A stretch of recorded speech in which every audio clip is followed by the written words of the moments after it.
I've always been fascinated by the interconnectedness of ancient religions. You know, those hidden threads that seem to weave through different belief systems, connecting them in ways we might not expect. Today, we're going to dive into something that's been bugging me for a while, the Scriptures of Abraham. Now, you might be thinking, wait, what scriptures? And that's exactly the point. These aren't your typical religious texts. Okay, so the Suhuf of Ibrahim, or the Scriptures of Abraham. These aren't just some dusty old texts, they're mentioned in the Quran itself. But here's the kicker. We don't actually have these scriptures, at least not in their original form. They're like the ultimate religious mystery, hidden in plain sight.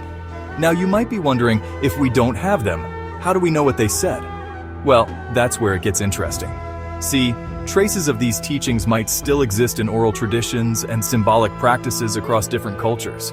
And at the core of it all, monotheism.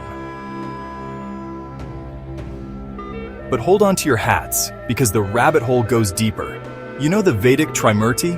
It's this concept in Hinduism of three aspects of the divine: the creator, the preserver, and the destroyer. Now here's the mind-blowing part.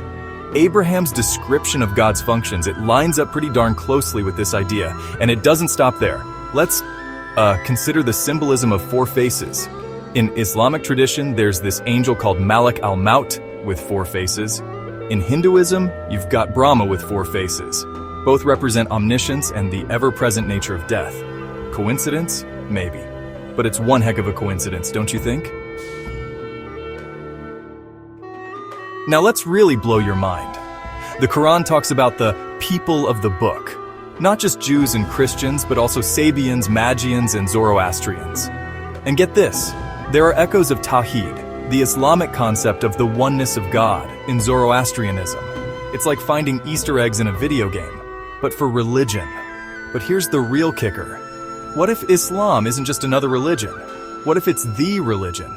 The Quran suggests that all religions originally taught Islam, and that prophets throughout history were all preaching the same basic message.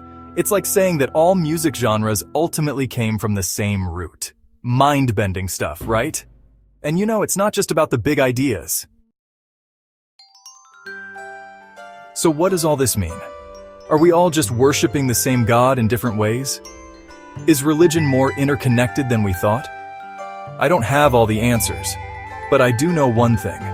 Exploring these connections can open up a whole new way of looking at faith and belief. It's not about proving one religion right or wrong. It's about understanding our shared human legacy. And who knows, maybe by looking back at our shared past, we can find a way to build a more united future. It's a lot to think about, but hey, that's what makes this stuff so fascinating, right?